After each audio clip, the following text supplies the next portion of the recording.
शिवभारत अध्याय 18 पंडित म्हणाले, पुणे शहरी राहणाऱ्या शिवाजीवर चाल करण्याचे सोडून तो दुष्ट आपल्या सैन्यासह वाई प्रांतीच का गेला? कवध्री म्हणाले, तो गर्विष्ठ व कालयवनाप्रमाणे प्रखर अफझलखान यवन शिवाजीला जिंकण्याकरता स्वामीच्या आज्ञेवरून सत्वर निघून वाई प्रांतीच कोणत्या हेतूने शिरला ते मी सांगतो. पंडित हो, ऐका.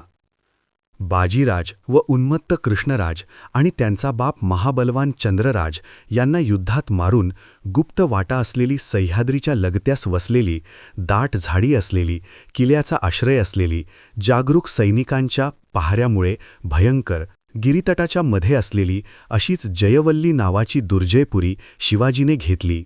जे चंद्रराजाचे सहाय्यकर्ते व नातेवाईक होते त्या सर्वांना बलवानांमध्ये बलिष्ठ असलेल्या वीर शिवाजीने कापून काढले. तेव्हा चंद्रराजाचा बंधू जो प्रतापवर्मा तो शिवाजीच्या भीतीने आदिलशहाकडे पळून गेला.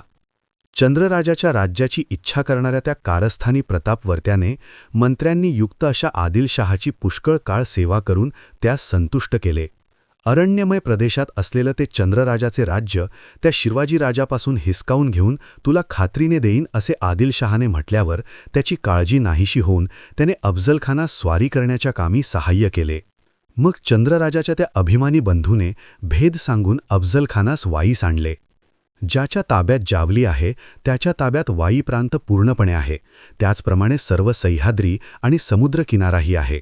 असा विचार करून तो महाबाहू यवन प्रथम 30 घेण्याच्या तयारीने वाईस शीघ्र आला. मग सैन्यासह वाई प्रांती येऊन तो अफझलखान यवन जावली लवकर घेण्याच्या बेतात असताना त्यावेळी प्रतिकार करण्यास तत्पर असलेला चतुर शिवाजीराजा मोठ्या अभिमानाने आपल्याशीच असा विचार करू लागला, माझ्यावर क्रुद्ध झालेल्या मानी आदिलशहाने पाठवलेला हा पराक्रमी आपल्याला साजेल असा पराक्रम करील. अहो, ज्याच्या अत्यंत दुष्टपणामुळे या कालयुगाचे महात्म्य वाढत आहे तोच हा यवन होय. निशुंभाप्रमाणे तेजस्वी अशा ज्या दुष्टाने तुळजापूरच्या भवानीचा मोठा अपमान केला, जो सदैव निर्दयव कोपी असून पापाचा राशी आहे, जणू काही डोळ्यांत सलू लागल्याप्रमाणे ब्राह्मणांना पाहताक्षणीच ठार मारू इच्छितो, जणू काही पातकाचा पर्वतच जो मदोमत्त वर्णाश्रम धर्माचा सर्वस्वी नाश करण्यास उद्युक्त झाला आहे, जो सर्व धर्माचा निषेध करून अधर्माची वाढ करीत आहे, अशा त्या सापी पालेल्या अफझलखानास मला मारलेच पाहिजे. यशासाठी दूध आणि तूप हे हवीरद्रव्य पुरवण्याकरिता गायी ब्रह्मदेवाने पृथ्वीवर निर्माण केले आहेत. त्यांना हा तामसी अफझलखान अरे प्रतिदिवस ठार मारून सर्वच धर्म उलथून टाकू इच्छितो आहे. ही पृथ्वीदेवी खरोखर धर्माच्या योगे धारण केली जाते. तो धर्म निश्शंकय देवांकडून रक्षला जातो आणि ते देव ब्राह्मणांकडून रक्षले गेले आहेत. म्हणून या सर्व लोकांचा आधार अशा ब्राह्मणांचे सर्वदा प्रयत्नाने पालन व पूजन सत्कार केले पाहिजे.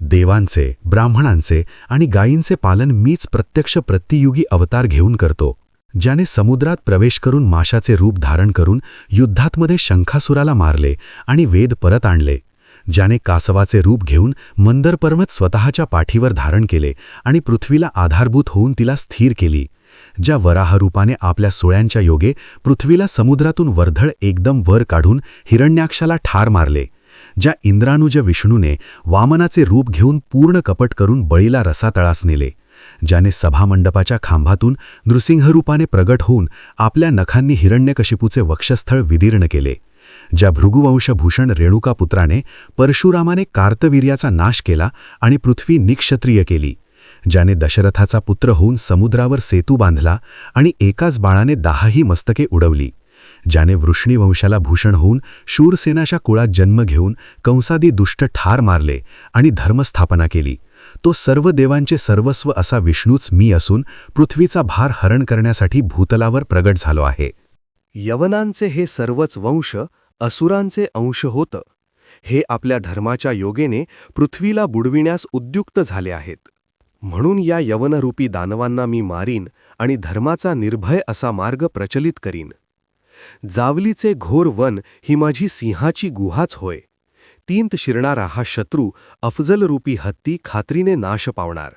आपला अंतक न पाहता पंखांच्या बळावर उडणाऱ्या पक्षाप्रमाणे तो माझ्या तावडीत सापडून म्हणजे माझ्याशी गाठ पडून खात्रीने मृत्यू पावेल.